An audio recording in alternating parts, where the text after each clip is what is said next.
दोस्तों पूरा विश्व आज एक बड़े परिवर्तन के दौर से गुजर रहा है। जहां 19th सेंचुरी में ब्रिटिश रूल अपने चरम पर था एंड 20th सेंचुरी आते आते पूरी दुनिया ने यूएस की हेजीमनी को एक्सेप्ट किया, वहीं कई स्कॉलर्स और एक्सपर्ट्स के अनुसार 21st century will be the Asian century.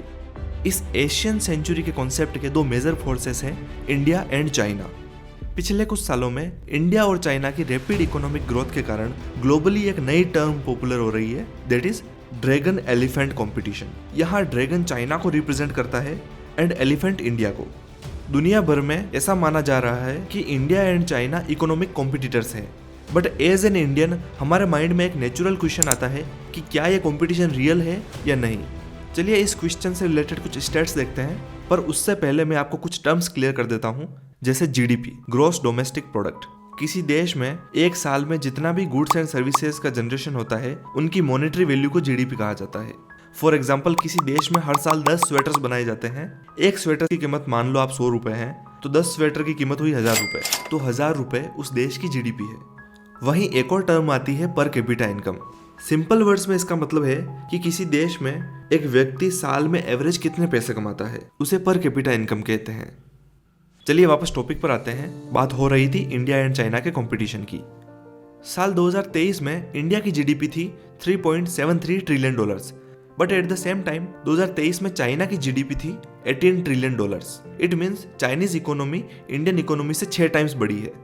अगर पर कैपिटा इनकम देखें तो साल 2022 में इंडिया में पर कैपिटा इनकम थी $2388, वहीं चाइना में पर कैपिटा इनकम थी $12,720। इसका मतलब एक इंडियन साल में एवरेज $2388 कमाता है, वहीं एक चाइनीज व्यक्ति साल का $12,720 कमाता है। रिसेंटली पब्लिश हुई बर्नस्टेन रिसर्च रिपोर्ट के अनुसार इंडिया की इकोनॉमी चाइनीज इकोनॉमी से 16.5 साल पीछे चल रही है। एक्सपोर्ट के मामले में इंडिया चाइना से 17 साल पीछे है, and this is the sad reality of so called dragon elephant competition. But wait, मैं आपको एक इंटरेस्टिंग फैक्ट बताता हूँ। साल 1980 में इंडिया की पर कैपिटा इनकम थी $266, वहीं चाइना की पर कैपिटा इनकम थी सिर्फ $194। इसका मतलब साल 1980 में इंडियन इकोनॉमी चाइनीज इकोनॉमी से बेटर परफॉर्म कर रही थी, बट विद इन 20 ईयर्स पूरा सिनेरियो रिवर्स हो गया। साल 2000 आते आते इंडिया की पर कैपिटा इनकम हो गई थी $1357, वहीं चाइना की per capita income rapid growth के साथ हो गई $4450, लगभग इंडिया की 3 गुनी। बट हाउ, चाइना इतना रैपिडली कैसे ग्रो कर पाया? चाइनीज गवर्नमेंट ने ऐसे कौन से स्टेप्स लिए जिनकी वजह से चाइना एक सुपर पावर के रूप में उभर कर सामने आया? एंड इंडिया ने इस फेज में क्या मिस्टेक्स की जिनकी वजह से इंडिया आज भी बेसिक नीड्स के लिए स्ट्रगल कर रहा है? इन सारे क्वेश्चंस का आंसर मिलेगा आपको इस एक वीडियो में।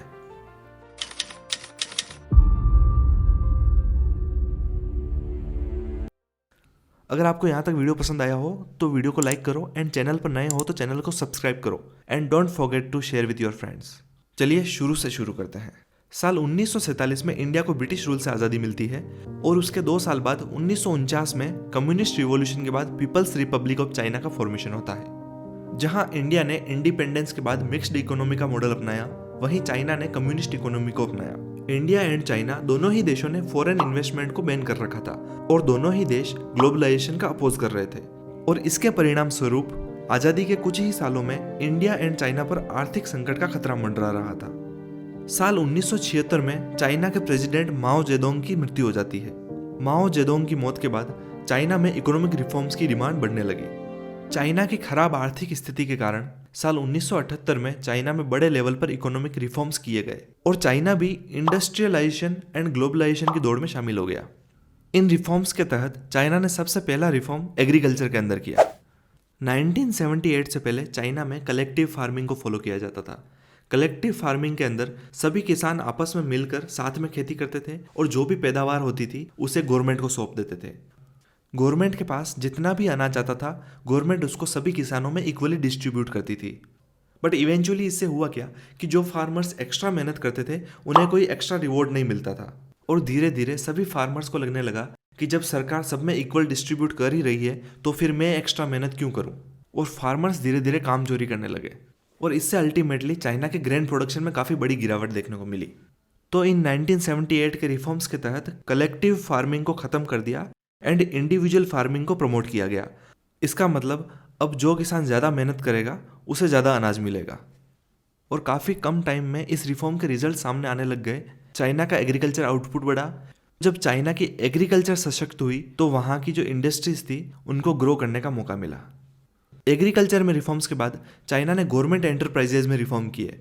1978 के बाद जो गवर्नमेंट एंटरप्राइजेज थी या गवर्नमेंट ओन्ड कंपनीज थी उन्हें प्रोडक्शन, मार्केटिंग एंड इन्वेस्टमेंट की ऑटोनॉमी दी गई। इन रिफॉर्म्स की वजह से जो लॉस मेकिंग गवर्नमेंट कंपनीज थी वो भी प्रॉफिट मेकिंग कंपनीज में कन्वर्ट हो गई। चाइना के 1978 के रिफॉर्म्स का एक मेजर कंपोनेंट था ओपन डोर पॉलिसी।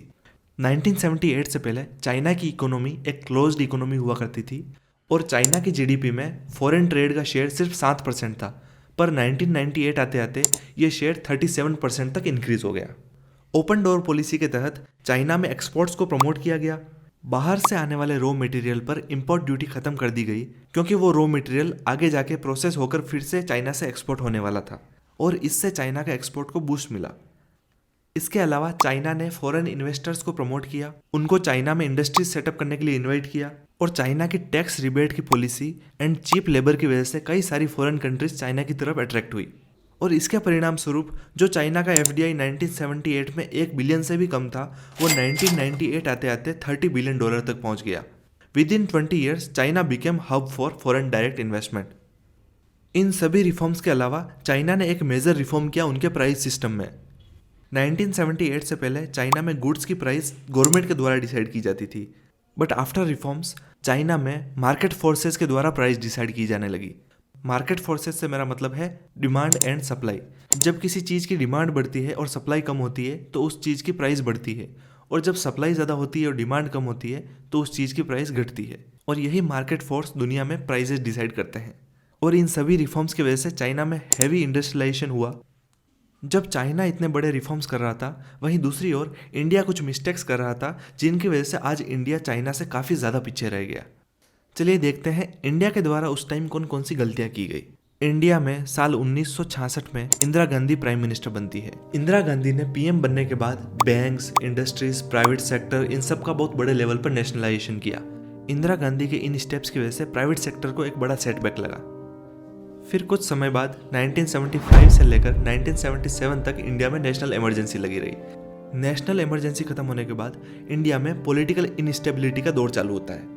मार्च 1977 में जनता पार्टी की सरकार बनती है और मोरारजी देसाई पीएम बनते हैं, बट 1979 आते आते मोरारजी देसाई को अपनी पोस्ट से रिजाइन करना पड़ा। फिर मोरारजी देसाई के बाद में 1979 में चौधरी चरण सिंह इंदिरा गांधी के सपोर्ट से प्राइम मिनिस्टर बनते हैं, पर कुछ ही समय में इंदिरा गांधी ने अपना सपोर्ट विड्रॉ कर लिया एंड चौधरी चरण सिंह को 1980 में रिजाइन करना पड़ा। उसके बाद 1980 में again Indira Gandhi prime minister बनती है। इंदिरा गांधी के प्राइम मिनिस्टर बनने के बाद इंडिया में ऑलमोस्ट पॉलिटिकल स्टेबिलिटी आने ही वाली थी, पर उतने में अक्टूबर 1984 में इंदिरा गांधी का असैसिनेशन हो जाता है और इंदिरा गांधी के बाद उनके बेटे राजीव गांधी 1984 में प्राइम मिनिस्टर बनते हैं। इस समय तक आते आते इंडिया में इन्फ्लेशन अपने चरम पर था, फिस्कल डेफिसिट बहुत हाई था। Fiscal deficit means government expenditure minus government income.